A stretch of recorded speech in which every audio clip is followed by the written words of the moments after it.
तपाईहरु देख्न सक्नुहुन्छ हाम्रो यहाँ इटा सफाई हुँदैछ र कलर गर्न लागि हो। यहाँ इटाको सफाई हुँदैछ एकदम अब कलरिङ गर्ने पुरा सफा गरेर यहाँ हाम्रो मंगलदाहरू पनि खटिरहेको छ हो। मजाले फुलहरु त अस्ति लगाएको अस्ति ल्याएको बिजनहरु सबै लगाइसक्यौं हो। अब यहाँ इटा सफाई हुँदैछ यस्तो बुरुसले सफाई गरेर चाहिँ हामी यसमा चुना लाउँछौं। हेर्न सक्नुहुन्छ तपाईहरु एकदम यस्तो छ गार्डन। गार्डनको नजारा हेर्नु होला तपाईहरु। कस्तो छ गार्डन कस्तो लाग्छ भन्नु होला। हेर्नु गार्डन यस्तो छ।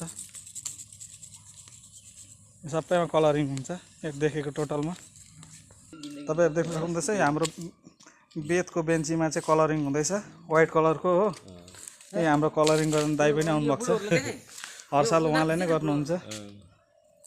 एक्चुअली अर्को कलर गर्नुपर्ने थियो हो काठ कलर लाउनु पर्ने थियो तर व्हाइट कलर लगाइदिएको छ। ठिकै छ केही छैन यसमा एकदम। यो हाम्रो बुढाबाजेहरु मजाले 80 वर्ष पार भइसक्यो ब्रस घसेर चाहिँ अब यसमा चुना दल्छ हो। मजाले काम हुँदैछ। एक बेला यता बारीमा एक बेला काम हुन्छ उहाँहरुको।